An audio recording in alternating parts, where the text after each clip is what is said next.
इस तरह हनुमान ने किया था शनिदेव को परेशान। बात कलयुग की है। एक बार हनुमान जी शाम के समय अपने आराध्य श्री राम का स्मरण कर रहे थे। उसी समय शनिदेव उनके पास आकर आग्रहपूर्वक लेकिन कर्कश आवाज में यह बोले कि मैं आपको यहाँ सावधान करने आया हूँ कि भगवान श्री कृष्ण ने जिस समय अपनी लीला का समापन किया था उसी वक्त से धरती पर कलयुग का आगमन हो गया था। इस कलयुग में कोई भी देवता पृथ्वी पर नहीं रहते हैं, क्योंकि जो भी इस पृथ्वी पर रहता है उस पर मेरी साढ़े साती की दशा प्रभावी होती है। इसलिए मेरी यह साढ़े साती की दशा आप पर भी प्रभावी होने वाली है।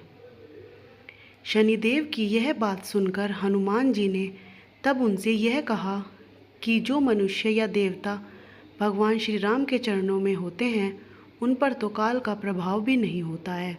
इसलिए आप मुझे छोड़कर कहीं और चले जाएं, क्योंकि मेरे शरीर पर भगवान राम के अलावा कोई प्रभाव नहीं टाल सकते हैं। हनुमान जी की यह बात सुनकर शनिदेव ने तब यह कहा था कि मैं सृष्टिकर्ता के विधान से विवश हूँ।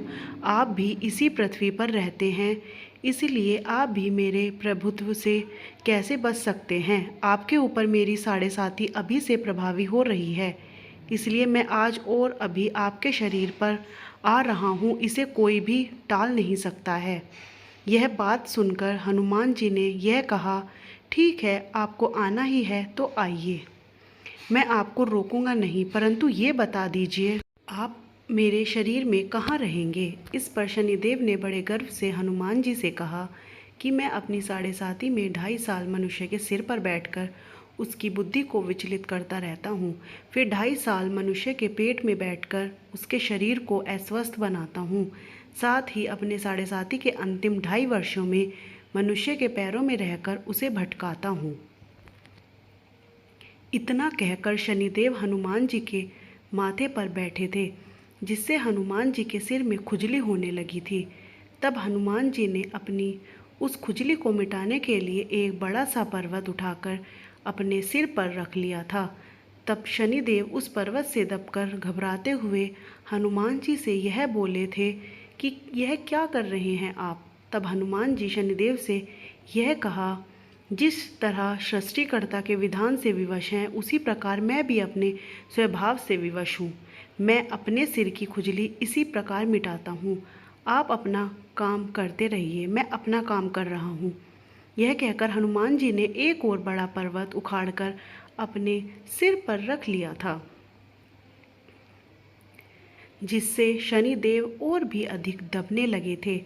पर्वतों से दबे हुए शनिदेव जब पूरी तरह परेशान हो गए तो हनुमान जी से यह बोले कि आप इन पर्वतों को नीचे उतारिए, मैं आपसे संधि करने के लिए तैयार हूँ।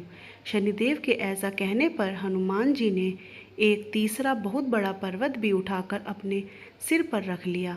कहते हैं कि तीसरे पर्वत के बोझ से दबकर शनिदेव चिल्लाने लगे और यह बोले कि मुझे छोड़ दो, मैं कभी आपके नज़दीक भी नहीं आऊँगा।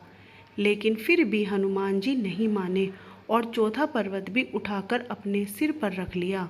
तब इस बुरी विपत्ति में फंसे शनिदेव ने हनुमान जी की विनती करते हुए कहा कि मुझे छोड़ दो पवन पुत्र, मैं कभी भी उन लोगों के समीप भी नहीं जाऊंगा जो आपका स्मरण करते होंगे। शनिदेव की यह विनती सुनकर हनुमान जी ने पर्वतों को अपने सिर से हटाकर उन्हें मुक्त किया था।